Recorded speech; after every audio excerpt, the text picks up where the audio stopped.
Your sister was taken captive and sacrificed. That's terrible. Captive, yes. Sacrificed, no.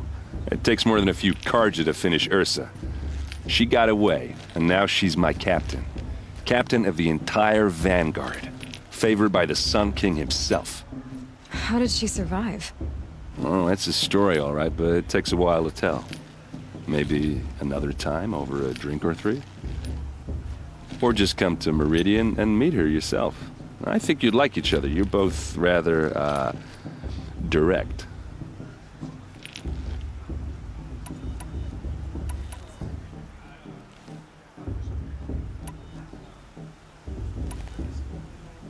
If the Carja have such a cruel history, how did you end up serving them? The last king and his men were butchers. But the new king wants peace. There's nothing cruel about that. Besides, the Carja don't just fight, they build. Take Meridian. Next to it, everything else is just a bunch of sticks and stones. Just how big is Meridian? What's it like? Where do I even start? My tribesmen are masters of the forge, the best tinkers in the world. But when it comes to building, the Carja have us beat. The city soars over a canyon with more bridges than the Nora have roads and buildings tall as mountains. And across the valley stands the spire, like a blade thrust into the sky reflecting the sun. You really owe it yourself to see it. So consider that a challenge. Or an invitation.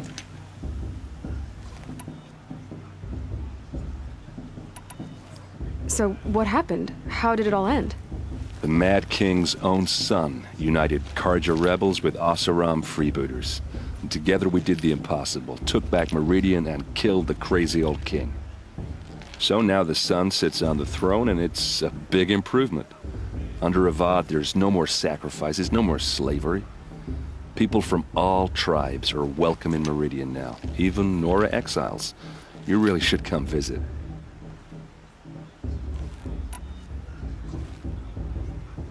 Who are the Oseram? Oh, that's my tribe, far to the northwest. We're good at three things: arguing, working steel, and brewing. And freebooters. What are those? I guess you could say we were mercenaries, warriors for pay. Except a lot more loyal than that makes us sound. Avad couldn't have taken down his father without our metal and muscle. And now, some of us serve proudly as his personal vanguard.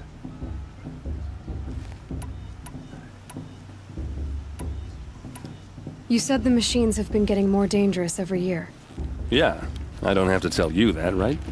First I've heard of it. Oh, I'm sorry. I just assumed everyone knew. Well, the way I hear it, 15, 20 years ago, the machines weren't always pissed off like they are now. When a hunter came at them, they'd spook and run. So it was hard to take them down, but not dangerous, so long as he was smart enough to jump out of the way. But then the derangement starts up and everything changes. Now, when a hunter fires a shot, the machines snarl and charge right at him. A few more years pass and they start attacking people on sight. Going anywhere becomes a major risk. If that wasn't bad enough, entirely new kinds of machines start showing up. Bigger, meaner, and heavily armed. Like the Sawtooth. Yeah, 10 years ago, that one. But every couple of years or so, something worse comes along. Believe me. So what's making it happen? And no one knows. And the machines, well, they aren't telling.